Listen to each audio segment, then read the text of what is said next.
Así que en el 46, en febrero, mamá ya recibió el permiso para viajar aquí a Polonia. Y con el tío tomaron juntos la decisión de que finalmente se irían.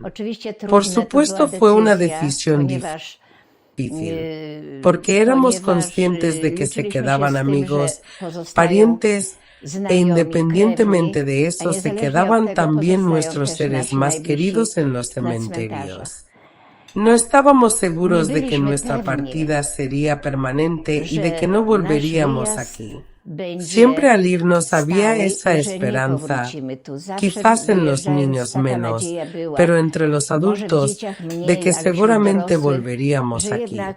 Que era solo un viaje temporal, para evitar aquellas situaciones que en ese momento estaban ocurriendo allí, y que ese regreso seguro sucedería.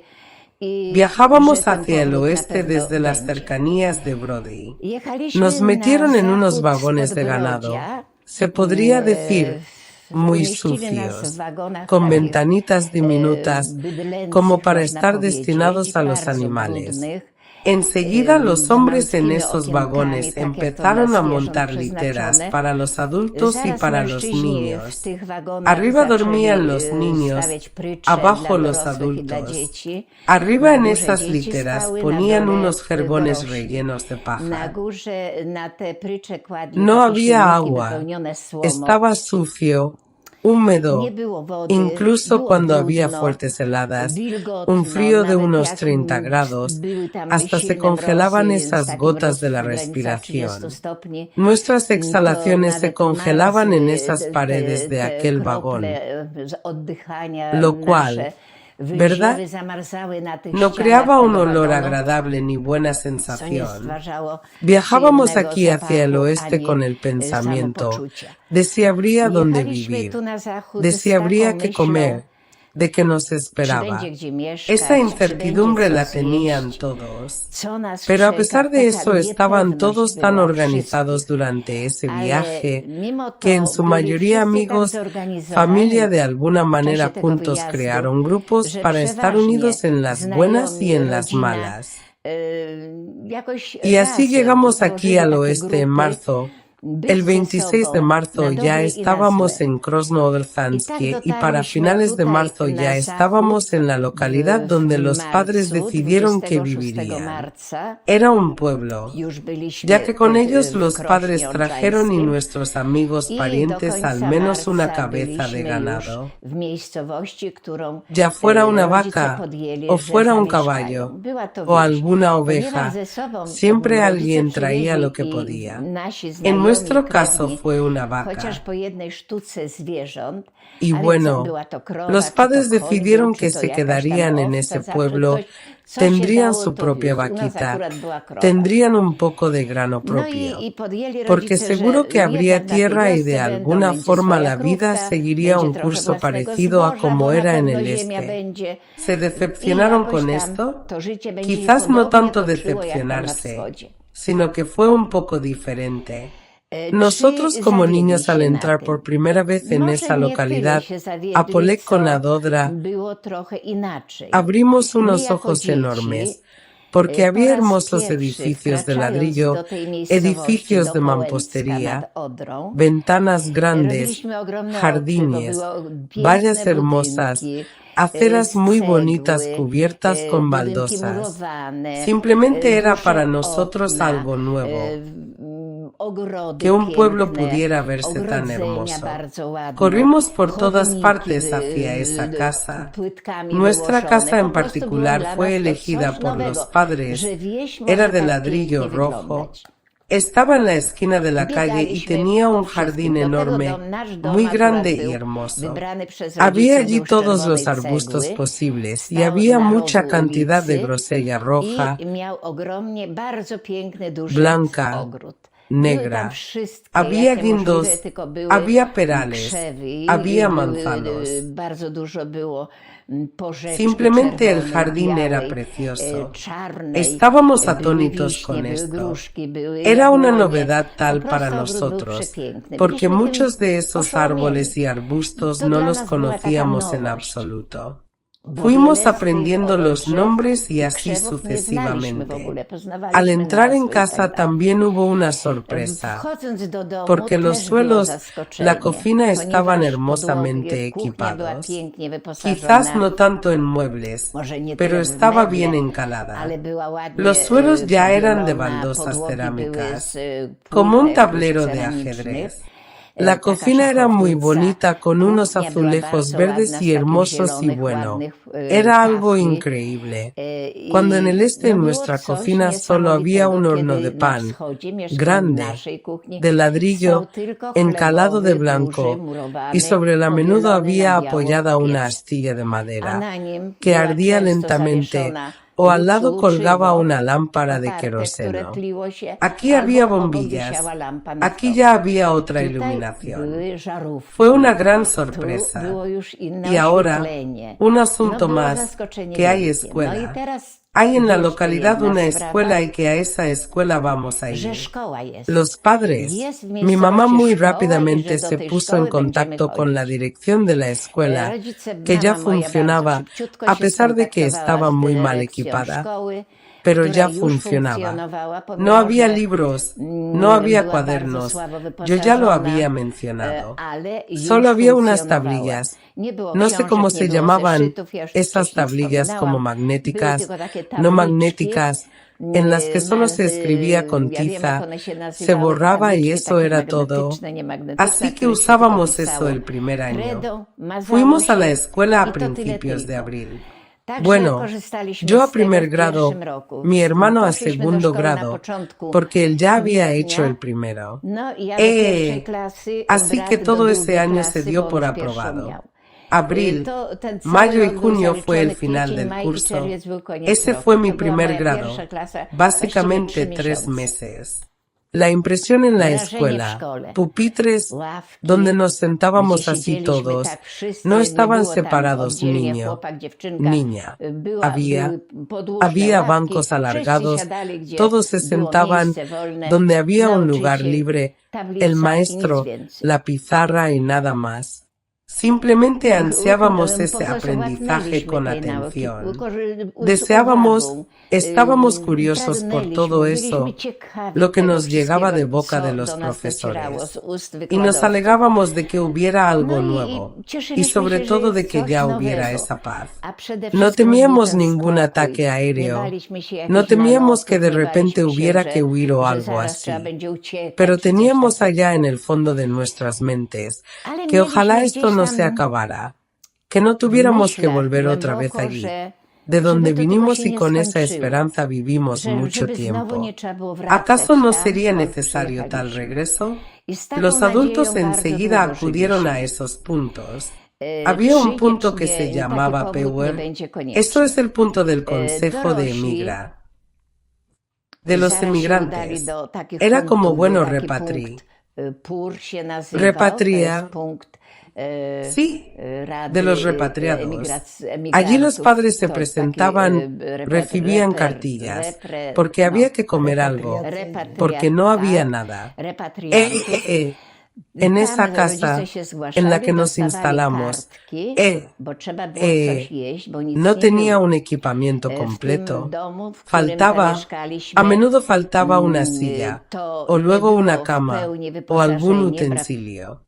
No había tiendas para poder ir y comprar. No, además no había con que siquiera comprar. Así que corríamos a las casas desocupadas y allí buscábamos donde se podía en esas casas desocupadas. Allí generalmente los saqueadores, cuando se llevaban cosas, destruían muchísimas cosas, así que había como escombros. De esos escombros se podía desenterrar una taza entera, o algún platito, o una cuchara, y así sucesivamente. Así que nuestras actividades como niños también eran esas, que íbamos y hurgábamos en esas casas desocupadas, y cualquier cosa que encontrábamos la traíamos nueva a casa. Ya fuera una jarra, o alguna olla, o eso, digo utensilios, o cubiertos, o algo así. Siempre había algo. Y aparte de eso, precisamente el estudio. Los niños se centraban especialmente en el estudio, los adultos. Mi mamá empezó a trabajar como ayudante en la escuela, en la cocina, porque estaba así, porque había un sistema de alimentación así, que recibíamos caliente, café caliente con leche. Todos los niños recibían almuerzos, todavía no los cocinaban tanto, pero siempre era algo y mamá se empleó allí en esa cocina en la escuela y limpiaba, y al mismo tiempo ayudaba a cocinar. En cambio el tío se hizo cargo de la granja. Tenía esa única vaca. No había caballos. Así que como no había caballos, el arado, para labrar la tierra, lo tiraba la vaca. Él arreaba esa vaca, la sujetaba de esto y ella tiraba de ese arado. Luego cuando araba, había que pasar la grada esa, que los agricultores improvisaban por ahí. En algún lugar del lado alemán también estaba ese equipo agrícola, así que de esa grada también tiraba la vaca. Esos agricultores que no tenían ni vaca ni caballo, hasta ellos mismos tiraban de esos arados. Eso lo recuerdo de niña. Lo miraba como a un fenómeno. Va ese hombre y tira de ese arado y tira para labrar. Porque es más fácil tirar de ese arado que cavar con pala. Y eso no es poco, porque es un pedazo de tierra de 1 hectárea, media hectárea o algo así, o 2 hectáreas. Así que estábamos asombrados de que se viera así. Muy rápidamente a los agricultores les llegó con ayuda América, o sea, la llamada UNRWA. Ayudaban los de UNRWA, ayudaban simplemente de manera no solo con alimentos, ropa, sino que precisamente trajeron animales, vacas y caballos. Así que no lo negaré, los agricultores aprovecharon mucho esa ayuda. Recuerdo como niña de esa ayuda, porque muchas conservas recibíamos y era conserva de caballo, de carne de caballo, pero era tan sabrosa, olía tan bien, que nos atiborrábamos de eso. Por supuesto, todo lo recibían los padres por cartillas, recibían para la familia esos papelitos y para cada persona estaba asignado cuanto podían retirar. Eso era leche en polvo. Eran precisamente esas conservas que si había harina, o esas cosas que no se podían adquirir en las tiendas porque aún no las había. ¿Y qué más? Como niños estábamos muy unidos, porque la mayoría éramos de esas localidades de origen, de donde habíamos llegado. Así que yo, por ejemplo, conmigo vino la hermana de mi mamá, tenía 4 hijos. Vinieron las hijas de mi hermana, los suegros vinieron con su familia, los vecinos vinieron con la suya. Así que en realidad nosotros formábamos como una sola familia de todos los repatriados del este en dicha localidad. Incluso las casas las alquilábamos unas al lado de otras, para estar muy cerca, por si en caso de alguna necesidad el uno al otro se pudiera ayudar.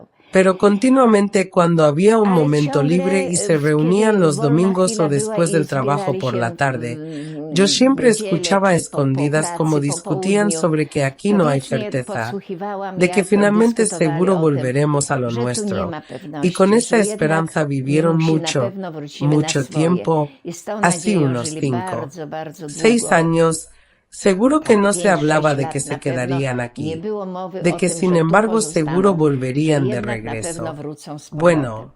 Pero la situación era tal que las autoridades eran las que eran. Se sabía que en Polonia gobernaba el comunismo, y el comunismo gobernaba bajo el dictado de la Unión Soviética, que aquí en realidad poco cambiará. Ya sea que aquí o de vuelta regresemos, será básicamente lo mismo. Fue duro, porque empezaron las persecuciones a los polacos, a esos recién llegados que vinieron, ya que también en el este había muchísimos, como mi papá, que ya no llegó hasta aquí. porque murió allá, pero había muchos activistas en los partisanos del AK y aquí el comunismo de inmediato empezó una especie de purga. Cada familia era como investigada a fondo, era interrogada minuciosamente. Había entrevistas de varios tipos con vecinos, con los más cercanos, con los más lejanos, sobre qué sabían de tal persona, de tal familia, y principalmente los hombres. Ellos estaban bajo ese punto de mira, y si descubrían a alguien, si alguien delataba que, por ejemplo, alguien estuvo en la guerrilla partisana, que actuó en contra de los rusos durante la guerra, que aquí está que llegó y aquí como actuó allá, entonces aquí también será igual. Así que a esa gente la arrestaban. Constantemente había arrestos, constantemente encierros en prisiones, interrogatorios. Y esos interrogatorios eran horribles, porque yo tenía precisamente a una amiga cuyo padre estuvo en el AK. Eso fue. Lo vi con mis propios ojos, cómo era eso. Día tras día, a diferentes horas había controles en su casa y él se escondía. Ese señor se escondía, porque sabía que si lo atrapaban, él moriría, lo asesinarían. Bueno, porque era un activista, lamentablemente. Y esta amiga mía, Danusia, la pobre siempre asustada, dice, Bronia, lo que yo vivo casi cada día. No tenemos paz y tenemos tanto miedo por papá. Él está aquí con nosotros, pero en casa no se queda. Tenía un refugio subterráneo excavado en el bosque, entre ellos vivían en Gestovice, entre Gestovice y Chlebovo, porque había hermosos bosques allí en Krosno, en el distrito de Krosno-Orzanskie. Así que en los llamados bosques de Krosno y allí lo excavó. Él en cuanto llegó, enseguida se aseguró un refugio bajo esa tierra. Excavó ese refugio allí y allí dormía. Allí estaba, allí le llevaban comida en secreto, pero después ya tenían miedo incluso de llevarle esa comida. Recuerdo que él enfermó gravemente de tuberculosis, porque la situación lo llevó a tal punto que perdió la salud y lo llevaron a casa y luego al hospital. Pero ya no salió, simplemente murió, se consumió, pero se escondió unos buenos 2 años en ese refugio subterráneo. Por eso digo, esas imágenes eran tristes, de que aquí no teníamos seguridad, de que aquí estábamos aún de alguna forma perseguidos, bueno, hostigados a veces por mi forma de expresarme y era muy doloroso y por eso no había esa esperanza. De volver allá no había para qué, porque gobernaba el comunismo. E irse de aquí tampoco tenía sentido. Bueno, porque nos quedaríamos de nuevo sin nada. Además, el regreso era por cuenta propia. Ya nadie te llevaría de vuelta allá al este. Así que después de unos 5 o 6 años, los habitantes de los pueblos llegaron a la conclusión, y seguramente también muchos de las ciudades, de que, después de todo, aquí ya es nuestro lugar. Nuestro segundo lugar en la tierra será aquí en el oeste, a donde vinimos, y que aquí habrá que quedarse. Y solo entonces empezaron algunas pequeñas reformas en las casas. Recuerdo, las vallas ya estaban tan destruidas. Los dueños ya empezaron a reparar esas vallas, a reformar las viviendas. Ya empezaron a preocuparse porque ese lugar de residencia fuera agradable, ya que no era solo para nosotros, sino para nuestros hijos. Y bueno, esas condiciones de las viviendas cada vez más ya iban dando seguridad, mejoraban y pronto, al principio no había radio. No había unos altavoces, los llamábamos koloiki, así que a través de esos altavoces llegaban aquí algunas noticias. Por otro lado, en lo que se refiere a lo nuestro, ya nos íbamos encariñando con nuestras casas, ya se iban volviendo tan nuestras, no ajenas, sino nuestras, y así se quedó hasta el final. Y hasta ahora, todos de las generaciones mayores que llegaron ya han muerto, y los hijos de esos habitantes que viven, como yo por ejemplo, y muchos de mis parientes y amigos aún, todos ocuparon las viviendas de sus padres para seguir estando aquí. Sí, así es. Echamos raíces en este oeste. El Oder se convirtió, como mencioné aquí, en el segundo río al que amamos, porque es el único río hermoso, por aquí cerca, así que allá estaba el Yermiana, aquí el Oder. Los bosques no se diferenciaban mucho de los que había en el este, con sus setas y frutos silvestres. Bueno, tal vez haya menos frutos silvestres aquí que allá en el este, porque por ejemplo aquí nos falta, hay arándano negro, hay arándano rojo, nos falta muchísimo el arándano agrio, que en el este era tan inseparable de todos los platos de las amas de casa, especialmente al fermentar la col. Mamá siempre echaba en el barril un cubo de arándanos agrios. Eso le daba un aroma, un sabor, en general algo maravilloso. Así que eso nos faltaba aquí. En cambio, en lo que respecta a la naturaleza, pues ella básicamente es hermosa en todas partes y no se diferencia mucho de la naturaleza del este. Eran tiempos inquietos, bueno, en realidad hasta la época de Solidaridad, porque así era. Muchos de nuestros parientes y conocidos simplemente fueron asesinados por cualquier mínima infracción, ya los arrestaban. Y lo peor era que esos arrestos eran terriblemente brutales. A esas personas las trataban de forma tan espantosa que con mucha frecuencia morían. Y ese régimen comunista fue lo peor que pudo haber aquí en el oeste. Todos le temían y esa generación mayor, que ya se ha ido, y la joven como la mía, vivíamos en una eterna incertidumbre, en el temor de que nos esperaba ante la más mínima y cualquier infracción. Simplemente el castigo.